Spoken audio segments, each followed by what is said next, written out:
everyone. Thanks for joining us. Today, Jamie O'Halloran, who lives in Ireland, as we know, will read her poetry. Then Mark Rhodes will read the poetry of Dylan Thomas. Jamie O'Halloran was born on Long Island and raised there, in New Orleans and in Seattle, where she received her MA in English from the University of Washington through its creative writing program. Her poems have appeared or are forthcoming in more than 50 publications, including Prairie Schooner, the Seattle Review, Poetry Flash, and Yankee. Her chapbooks include Sweet to the Grit, 1998, and The Landscape from Behind, 1997. She won the Anne Stanford Poetry Prize. Her poem, Knockwood, was published on 10,000 postcards and distributed throughout Los Angeles as part of the Sonnets at Work project. Jamie retired from teaching with the LA School District. She and her husband now live in rural County Galway, Ireland. Jamie's poetry is concise, lyrical, compassionate. She is a wonderful love poet. Here's Jamie O'Halloran. Oh, thank you very much, Harry. It's good to be here. Hello to everyone from County Galway, in the west of Ireland, the Connemara region. And so I've been writing a lot lately. I'm involved in a project for independent press out of New England called Tupelo Press, and they have a project where there are 9 of us, 9 poets. We're writing a poem a day, and it goes up on the website. So it's a bam, really fast thing with that. Workshopping or reading around. So anyway, I'm going to read all new work, and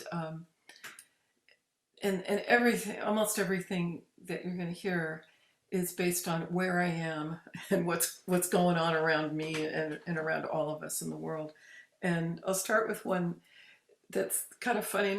This was never in my dreams. That I had a dream of moving to Ireland when I was quite young, but I never thought that dream would include owning donkeys. But we have a pair of donkeys because we're out in the country. We had space, and someone had donkeys that she couldn't care for any longer. So here's a bit here. Oh, and because there are donkeys, we gave them new, good democratic names. So we've got Bernie and Barry. But this is Equus Africanus Asinus. Donkeys bow, humbled by their passenger Christ, whose sign they wear on their spine and along the shoulders. Shaggy, gray, or brown, they have a taste for thorny holly, enough to strip trees bare. They aren't Pooh's melancholy friend. Their downcast eyes mind their grazing. They hold my eye with theirs from its ivory ring. Companionable, they thrive on closeness, grooming their mates, nosing the other along. When separated by a wall or gate, their bray could shake the earth. When bereaved, a donkey needs its grief and time with the departed, and to hold the wake, their ears folded down in sorrow, bowing again and again. And this next poem will be obvious that it's not set in Ireland, but this was something timely.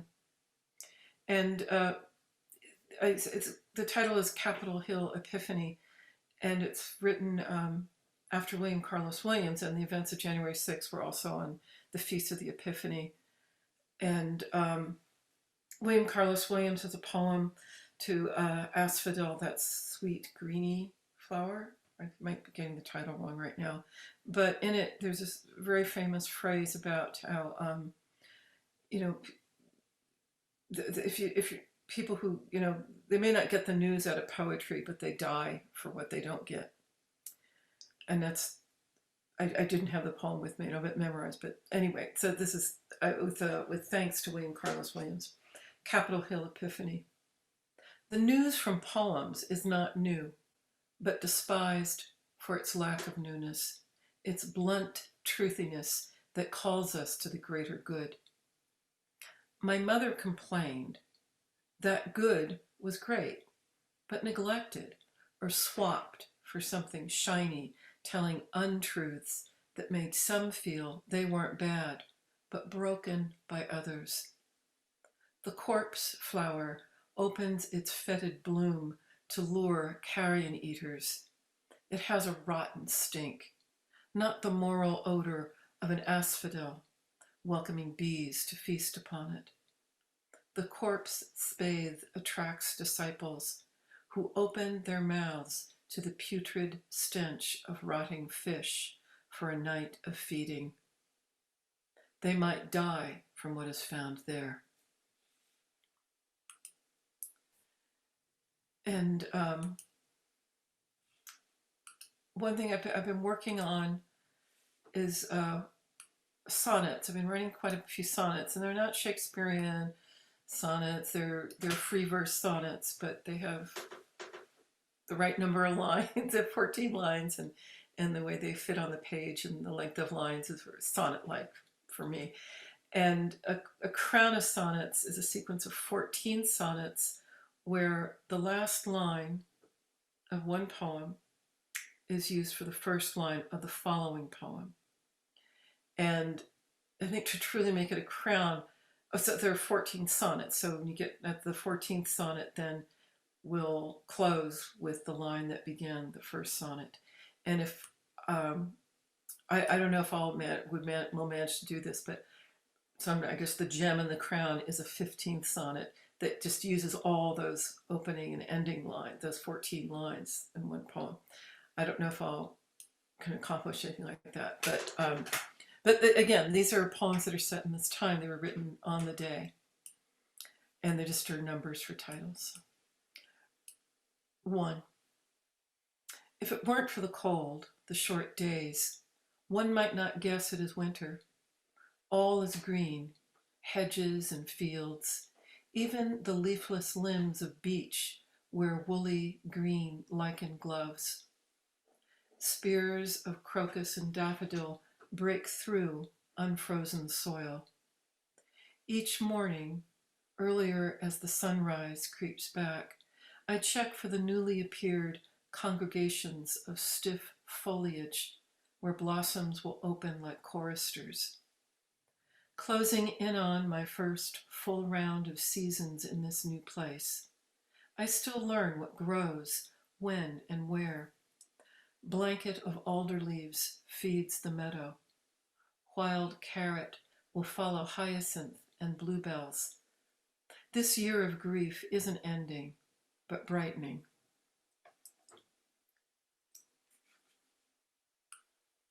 And number 2, I'm going to just give you a couple of, there's a word bens, which is used here, and that's from the Irish word, it's for mountain.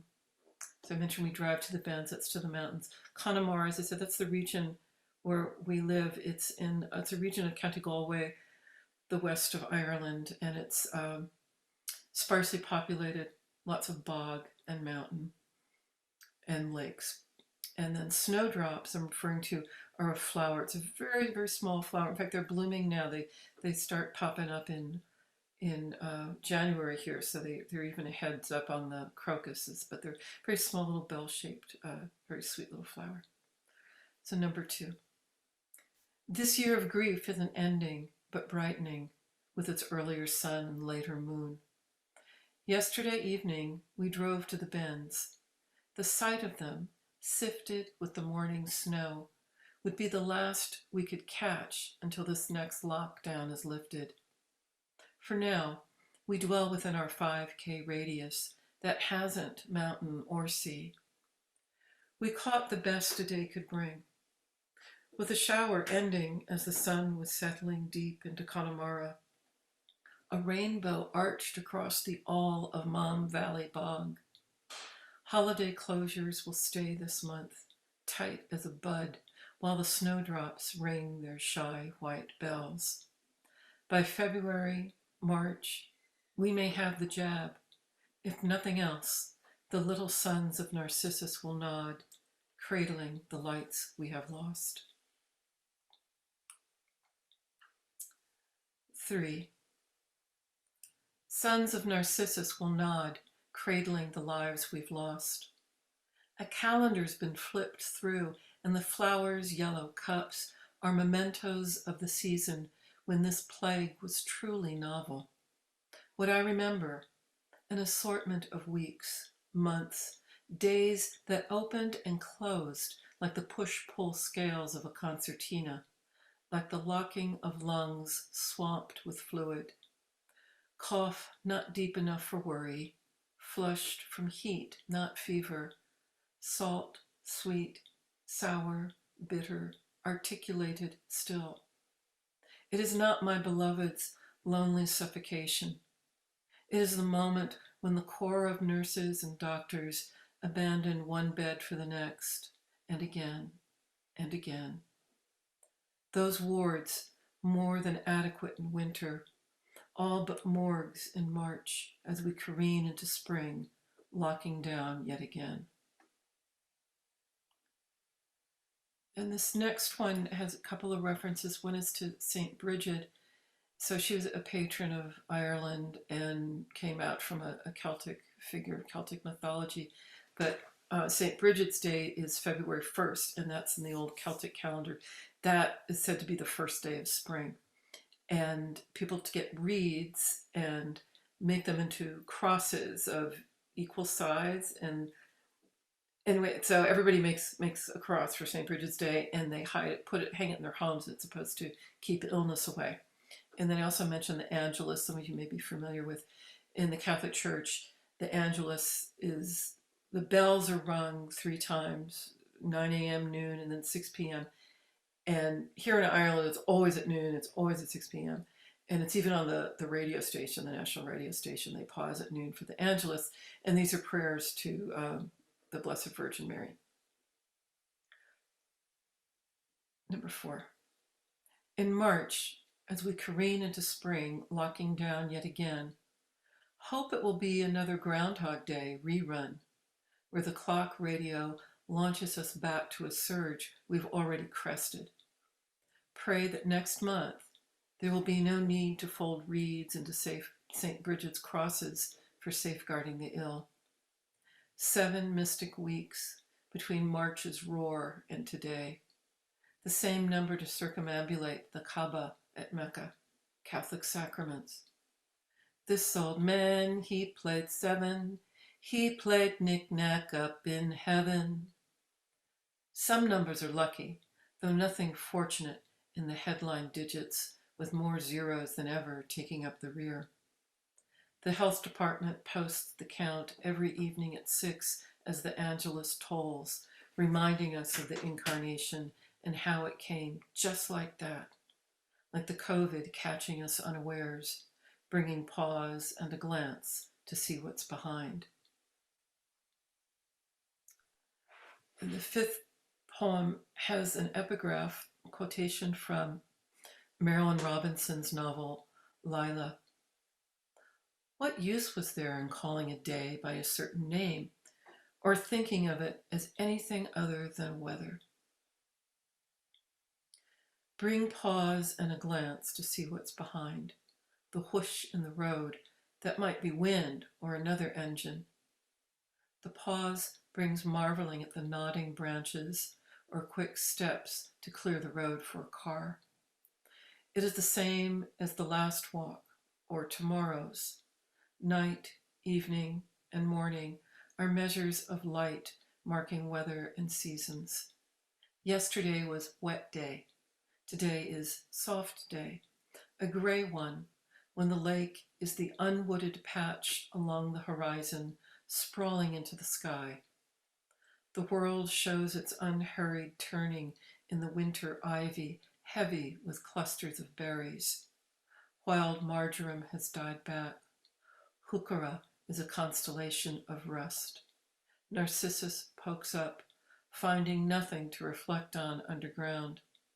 Come March, see it blooming by the river, head turned coyly down. 6. See it blooming by the river, head turned coyly down. The daffodil, oddly solitaire, bends its yellow crown. An act of humility at crosshairs with that color, chrome, favored by many bees. Is the turning away a ploy? The downcast eyes, meaning the fallen focus of the eye, not mood, once de rigueur for young ladies, now not so much shyness, but disinterest, boredom, depression. And why alone? This flower that loves to naturalize, clumping in cotillion clutches, petals like petticoats. Solo it is on the bank of the river Faw, where salmon leap October and May. No figuring out a flower. Some breeze will shake loose its pollen, and more of its kind may bloom next spring if the groundskeeper will mind the foliage to let it die completely. 7. Mind the foliage to let it die completely.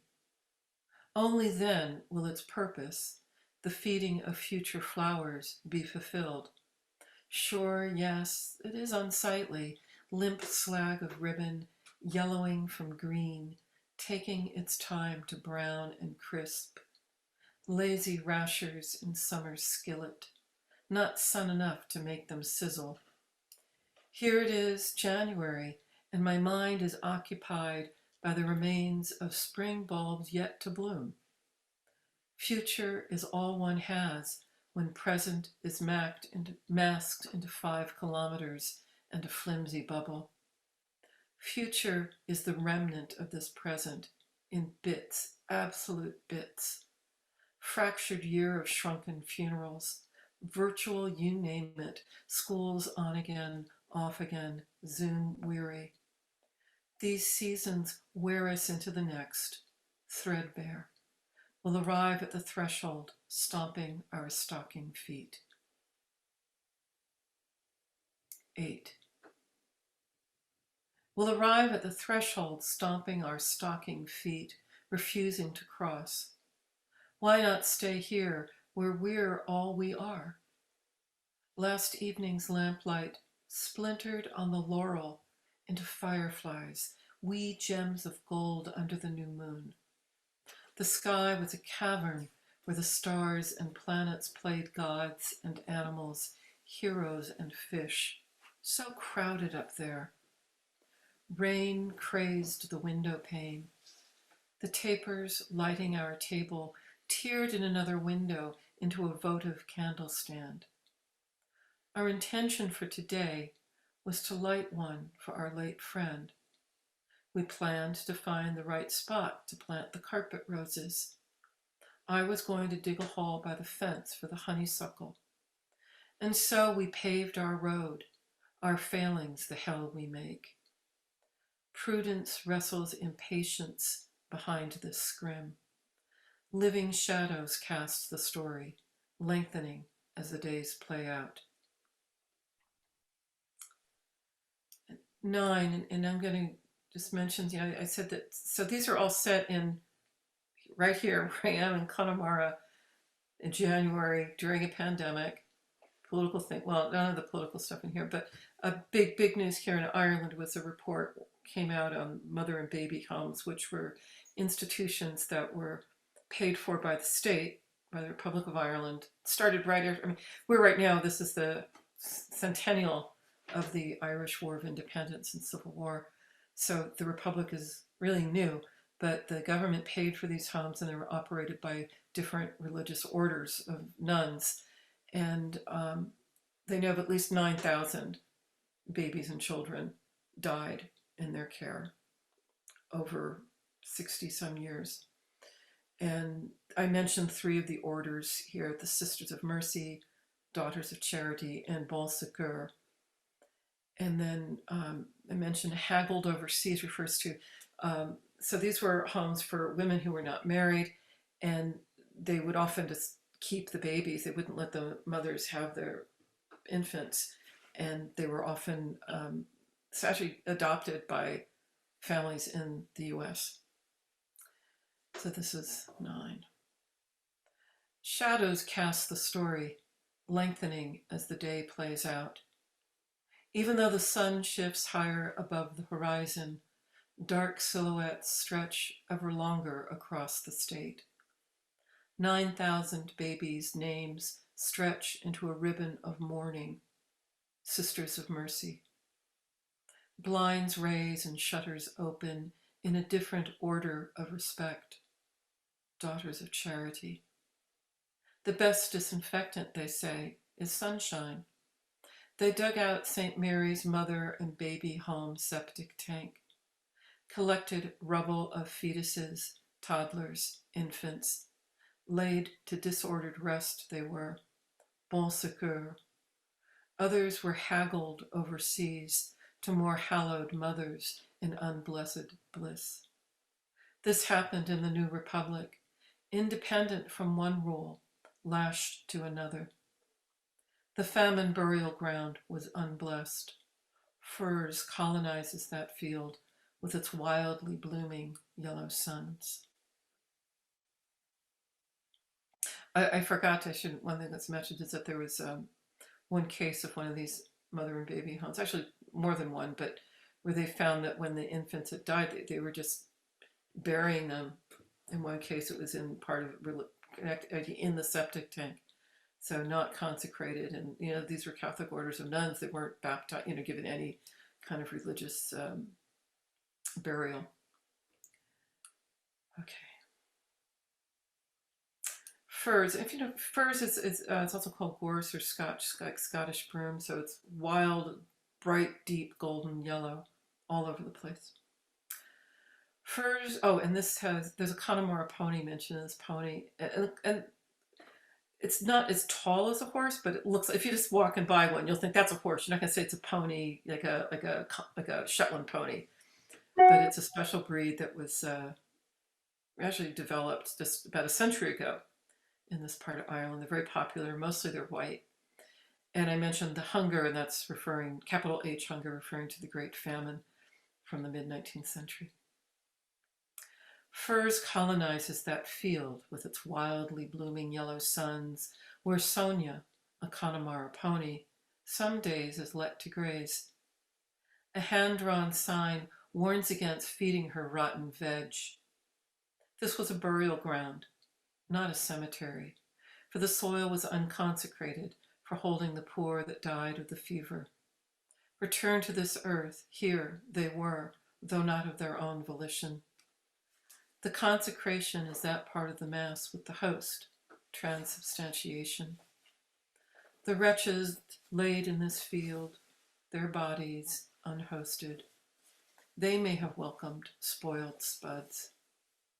The ground took most of them in the decades after the hunger. Blight damages more than potatoes. It was said to blacken leaves and stink to high heaven. Its source is unknown, but said to wither hope or check prosperity. So the COVID stunts promises of another spring, a summer without bounds. And this is 11. St. Bridget is mentioned again. I talked about her. Dog rose is a wild rose, very common in the hedges all over Ireland. And I mentioned sweetbox is a perennial shrub that's just blooming right now. It's got very tiny flowers, extremely fragrant, very sweet, kind of vanilla scent. Promises of another spring, a summer without bounds persist. That early daffodil missed its December launch. This morning, though, its sheath of green suggested yellow, so it should bloom by St. Bridget's Day. The black currant cuttings show signs of survival. The hedge that holds dormant dog rose, fuchsia, and blackberry will again be pink and white against a buttery backdrop of firs. Seeking calamity continues to be rewarded with desecrations of the human heart, but sweetbox blossoms. There is the patch where hyacinth will stand up and where creamy parasols of wild carrot will pop open. Shutters will be fastened against midsummer twilight, not the cold. Already bird song rings, Angelus loud, and lusty wood pigeons clap their wings. We'll surrender that shed to the ivy, where robins tend to nest.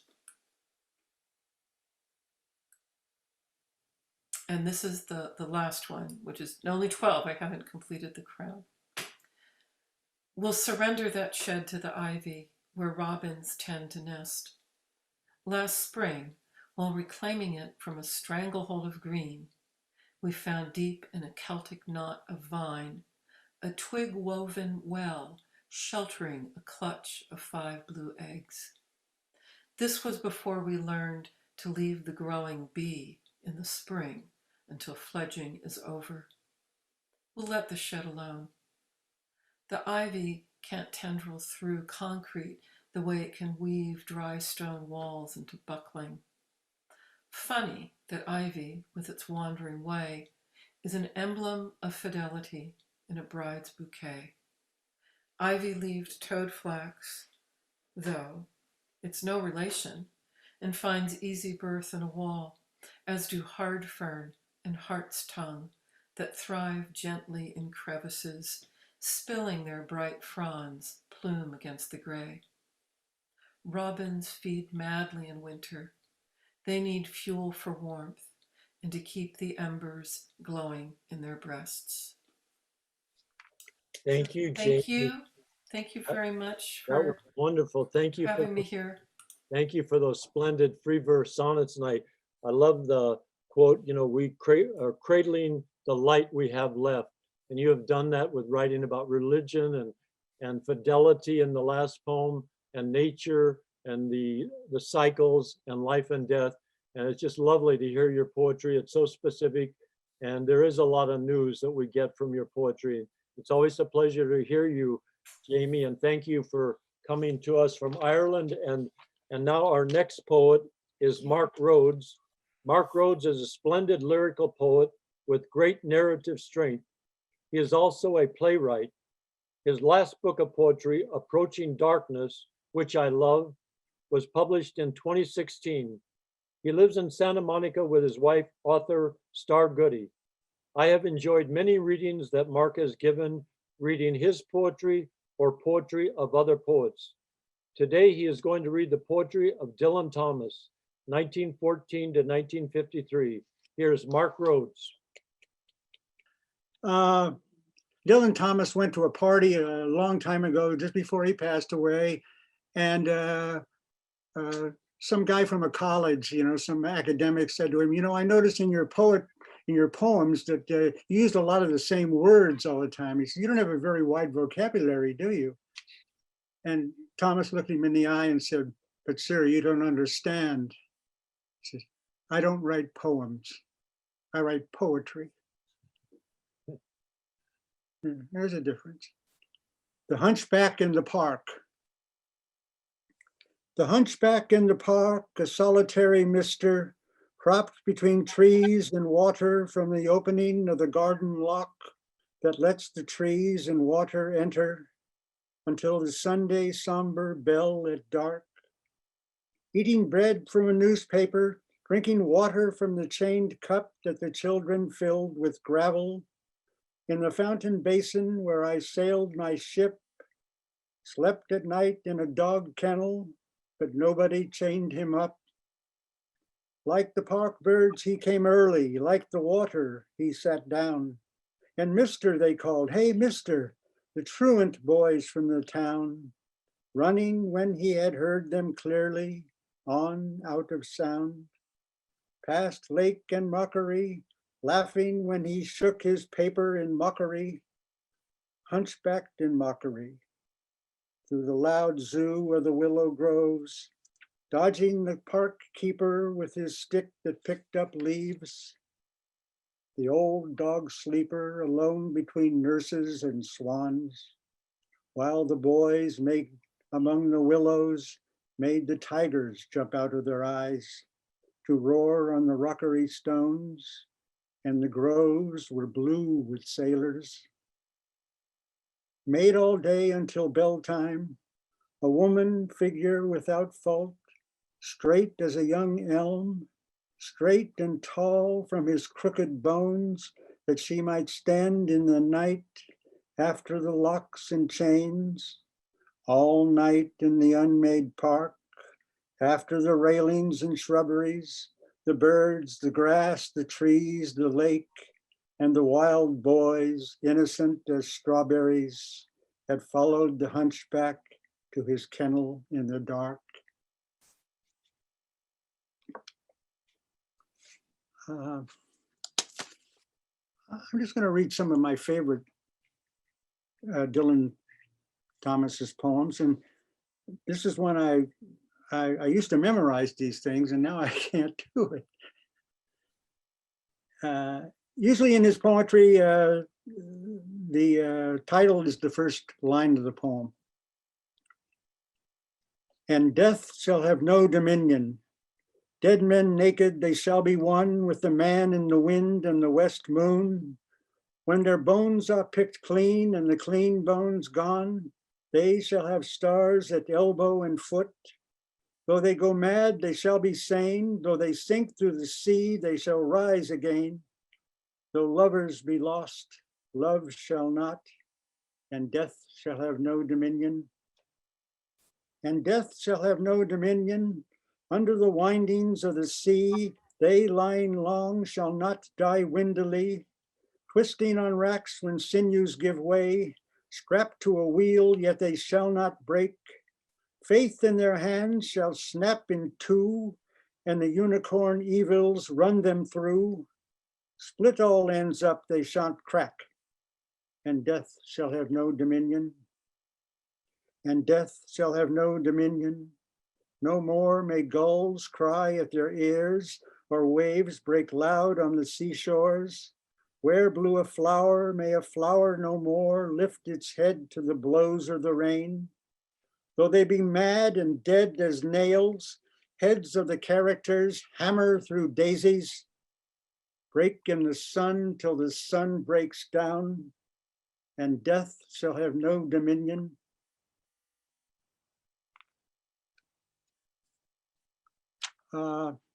Thomas was a town boy in Wales. He was in South Wales. Swansea was where he was born and grew up.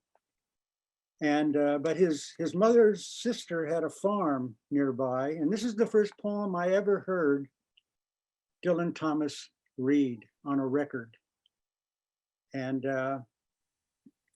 so he's in the country and he loves it.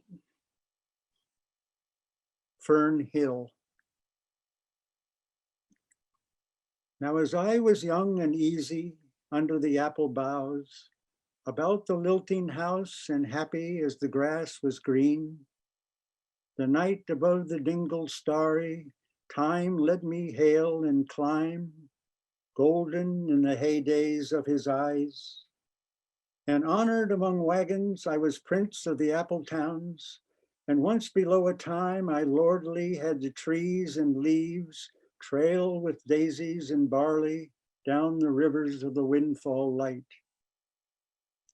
And as I was green and carefree, famous among the barns, about the happy yard and singing as the farm was home, in the sun that is young once only, time let me play and be, golden in the mercy of his means. And green and golden I was huntsman and herdsman, the calves sang to my horn, the foxes on the hills barked clear and cold, and the Sabbath rang slowly in the pebbles of the roll of the holy streams. All the sun long it was running, it was lovely, the hay fields high as the house, the tunes from the chimneys, it was air and plain, lovely and watery, and fire green as grass. And nightly under the simple stars, as I rode to sleep, the owls were bearing the farm away. All the moon long I heard, blessed among stables, the night jars flying with the ricks, and the horses flashing into the dark. And then to awake and the farm, like a wanderer white, with the dew come back, the cock on his shoulder. It was all shining, it was Adam and maiden. The sky gathered again and the sun grew round that very day. So it must have been after the birth of the simple light, in the first spinning place, the spellbound horses walking warm out of the whinnying green stable on to the fields of praise. And honored among foxes and pheasants by the gay house, under the new-made clouds and happy as the heart was long. In the sun born over and over, I ran my heedless ways. My wishes raced through the house-high hay, and nothing I cared at my sky-blue trades that time allows. In all his tuneful turning, so few and such morning songs, before the children, green and golden, follow him out of grace. Nothing I cared in the lamb-white days that time would take me up to the swallow-thronged loft by the shadow of my hand, in the moon that is always rising, nor that riding to sleep, I should hear him fly with the high fields and wake to the farm forever fled from the childless land. Oh, as I was young and easy in the mercy of his means, time held me green and dying, though I sang in my chains like the sea.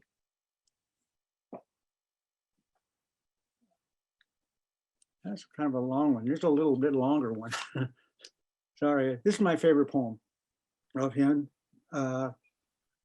He only lived to be 39 years old. He wrote this poem when he was 35. And so he lived in a place called Larne, further down the coast from Swansea. And he built a writing room right above the sea on a cliff. So this is written in 1950. He died in 1953, I think, but it was finished in 1950. Poem on his birthday. The only guy I know who wrote a poem for his own birthday.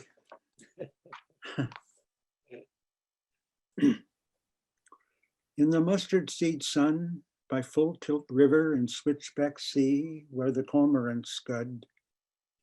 In his house on stilts, high among beaks and palavers of birds, this sand-grained day in the bent bay's grave, he celebrates and spurns his driftwood 35th wind-turned age.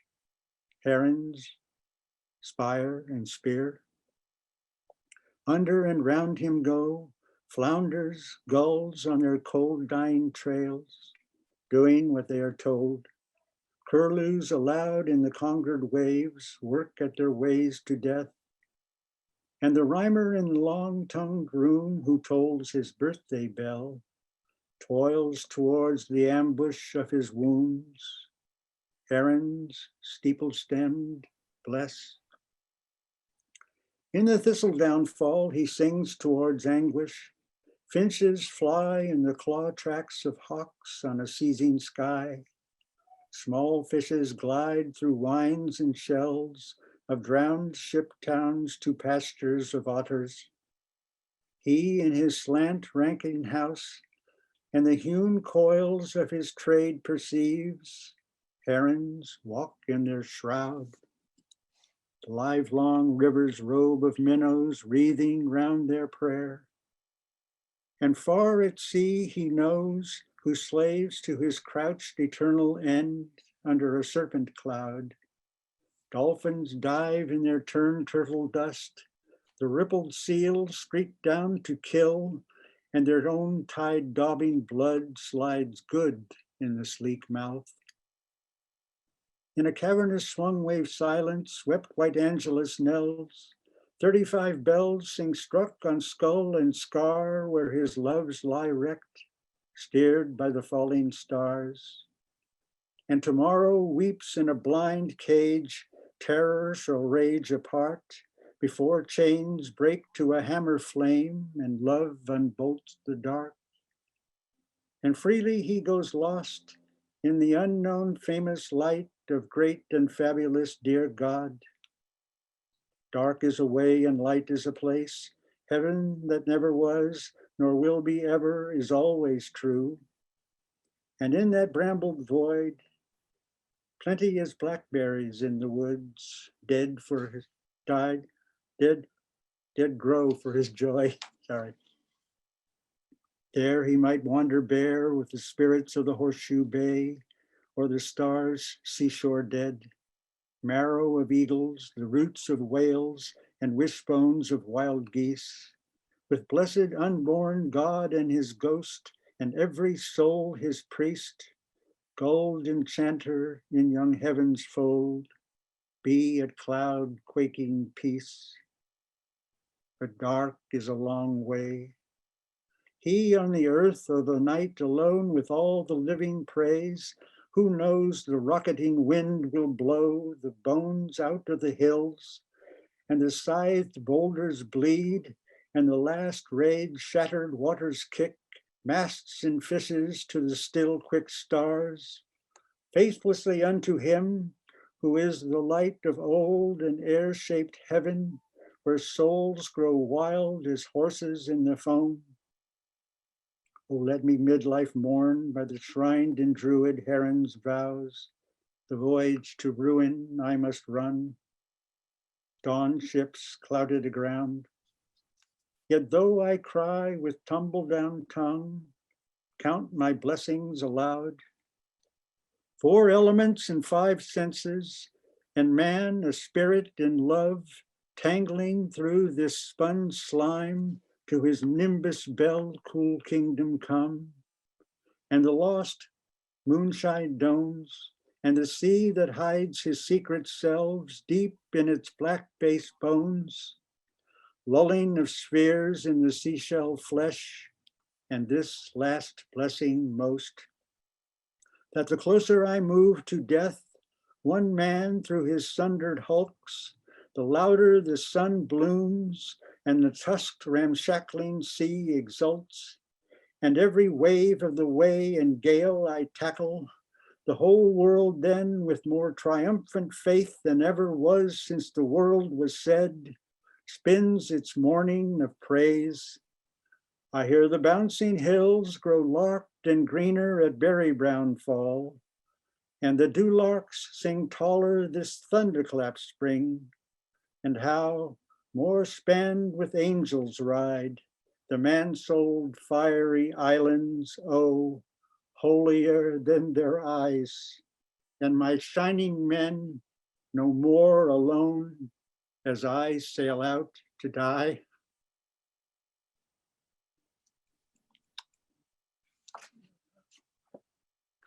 One more. Yeah.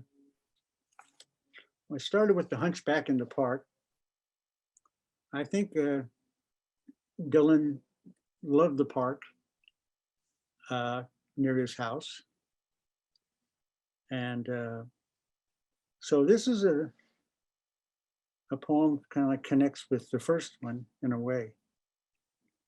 Should lanterns shine? Should lanterns shine the holy face, caught in an octagon of unaccustomed light, would wither up, and any boy of love look twice before he fell from grace? The features in their private dark are formed of flesh, but let the false day come, and from her lips the faded pigments fall. The mummy clothes expose an ancient breast. I have been told to reason by the heart, but heart like head leads helplessly. I have been told to reason by the pulse, and when it quickens, alter the action's pace, till field and roof lie level and the same. So fast I move, defying time, the quiet gentleman whose beard wags in Egyptian wind. I have heard many years of telling, and many years should see some change. The ball I threw while playing in the park has not yet touched the ground. Thank you, Mark. And we started about 10 minutes late. So if you would like to read a couple more, are you okay? I would like to hear Jamie read more. Well, let's stick with you right If here. she wants to, if she wants to. If not, I'd like to hear from you, Mark. you did. Oh, yeah. I throw the ball, you throw the ball back.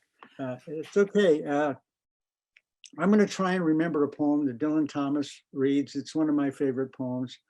And I think Star can help me here because sometimes I forget a line or something. W.H. Auden, as I walked out one evening, as I walked out one evening, walking down Bristol Street, the crowds upon the pavement were fields of harvest wheat. And down by the brimming river, I heard a lover sing, under an arch of the railway, love has no ending. I'll love you, dear, I'll love you till China and Africa meet, and the river jumps over the mountain and the salmon sing in the street. I'll love you until the ocean is folded and hung out to dry, and the 7 stars go squawking like geese about the sky. The years shall run like rabbits, for in my arms I hold the flower of the ages and the first love of the world. But all the clocks in the city began to whir and chime. Oh, let not time deceive you, you cannot conquer time. In the burrows of the nightmare where justice naked is, time watches from the shadows and coughs when you would kiss. In headaches and in worry, vaguely life leaks away, and time will have his fancy tomorrow or today. Into many a green valley drifts the appalling snow. Time breaks the threaded dancers and the diver's brilliant bow. Oh, plunge your hands in water, plunge them in up to the wrist. Stare, stare in the basin and wonder what you've missed.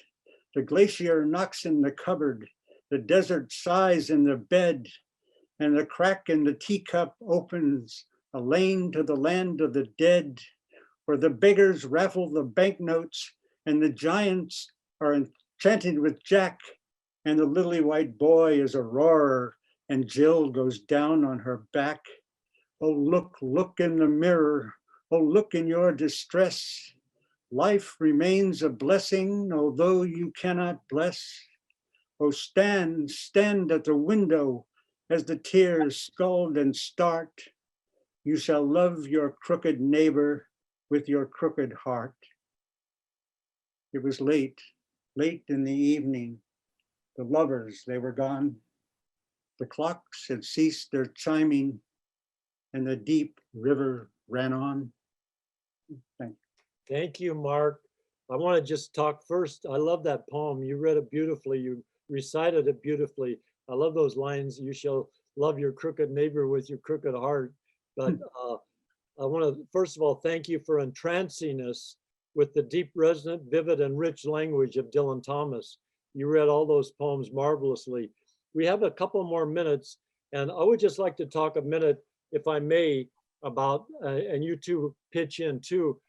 You know, when Louise Glick won the Nobel Prize for Literature, she didn't appear to give her acceptance speech, but what she did say was very interesting.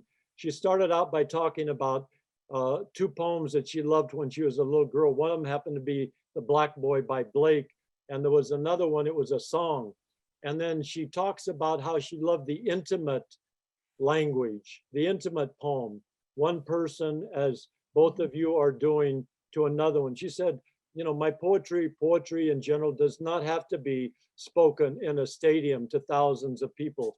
But, and then she ends the Nobel Prize acceptance speech by reiterating that about how important it is for her to give, to hear that intimate, private, quiet voice of one person speaking to another person.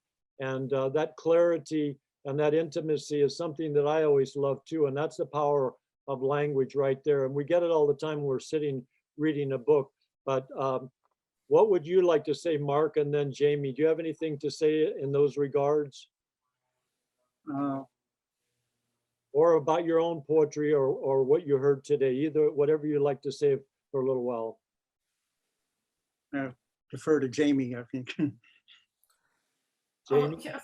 Well, Harry, I'm so glad you brought that up. I just read her acceptance essay. I'd had it tabbed on my computer for, I don't know, a few weeks. And I finally just read it a few days ago. And I was really struck by her humility in it, one thing. But as you're talking about, she had the poems, the idea of the intimacy of a conversation. And she was talking about Emily Dickinson's, I'm nobody, who are you? She wants to be invited into a poem.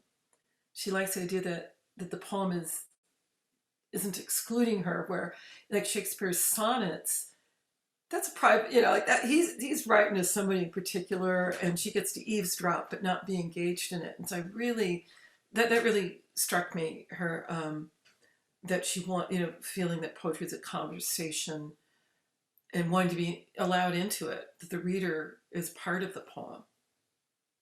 I remember Dylan Thomas, now that I have the book in front of me, everyone copies somebody that came before. You can't avoid it. And his was the old bards, the old Welsh bards. It wasn't so much, the descriptions of nature and things like this, and coal mining. And his friend Vernon Watkins has a great little book about the coal miners and things like that in Wales. And so I'm thinking that if you notice in Thomas, the sounds of the words, I mean, he has a thing in his someone wrote a biography on him, and he said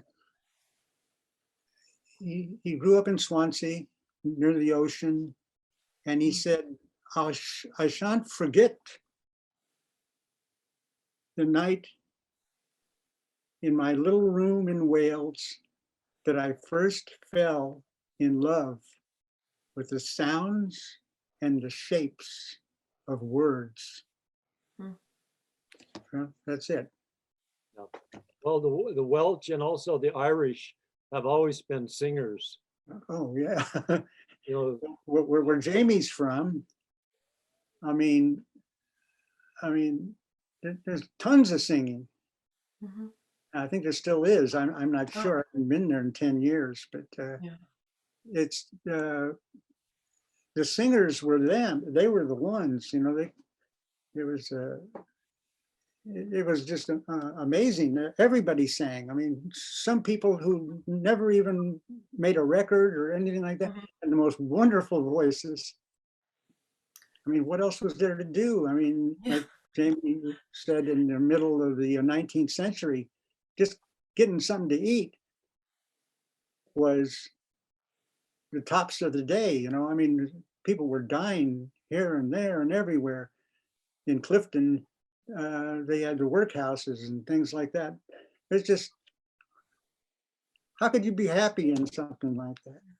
And the unborn babies. I mean, the motherless. It was incredible. I thank her for bringing that up in the last poem. Yeah, it was just. One thing, a book I just finished reading is by Doreen Negrifa, who's an Irish poet, but her first language is Irish, so she writes in both Irish and English. And she just wrote a book of prose about the Lament of Art O'Leary that Eleni Dove wrote, or she declaimed it. I mean, it was one of these spontaneous laments, a quina, they call it, like the keening.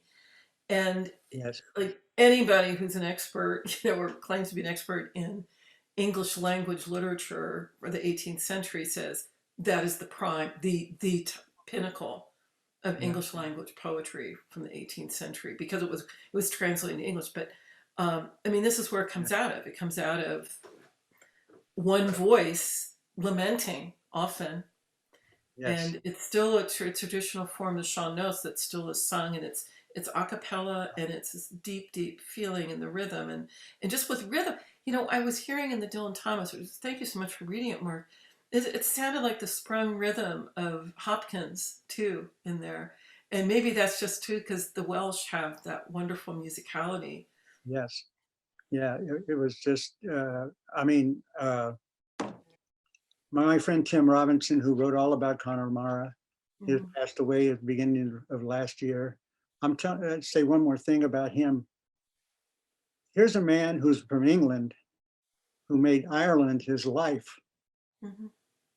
And listen to this, he taught himself Irish. That's like teaching yourself Hebrew. That's not easy. He wanted that and he got it. And he was the greatest man.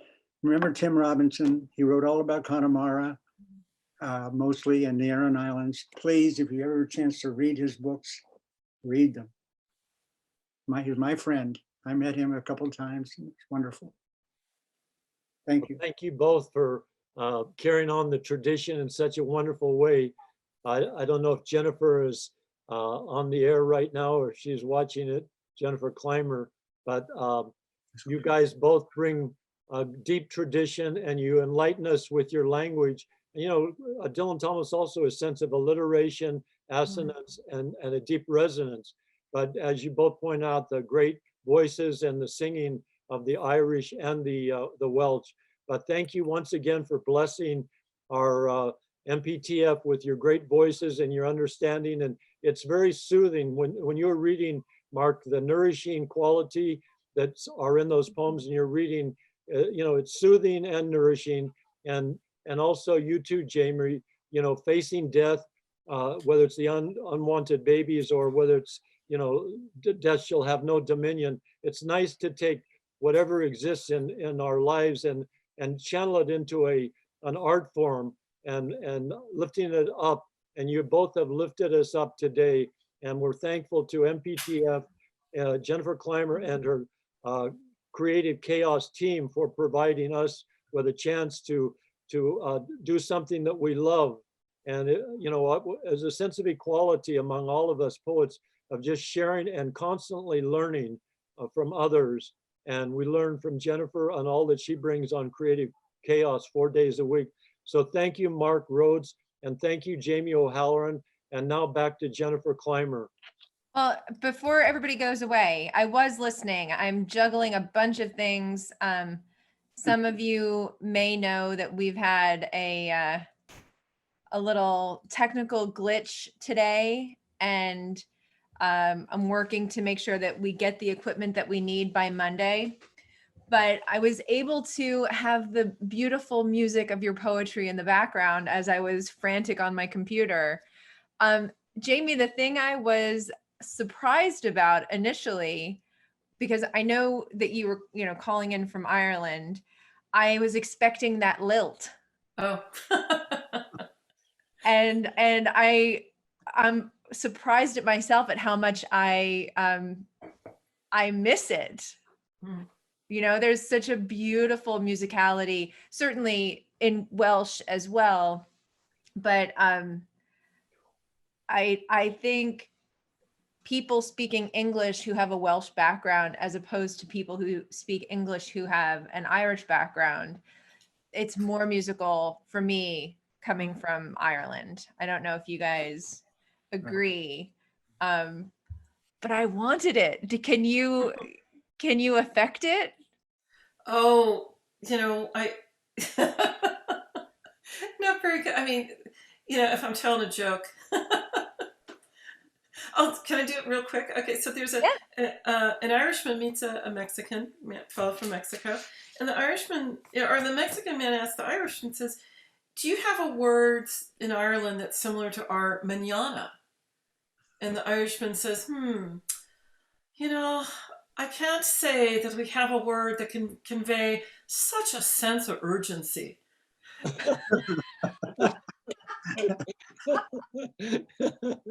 My favorite word today here, people say here all the time, is just but, because it's but.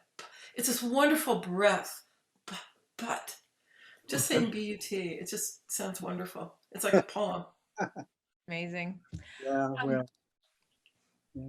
I'm sorry, Mark, what were you saying? I was saying that don't forget the Scots, because we were in Edinburgh and we couldn't find a way out of town. And this man my wife finally got it out of him. She understood him, but he told us how to get out, and he was speaking English. I couldn't understand a word he said.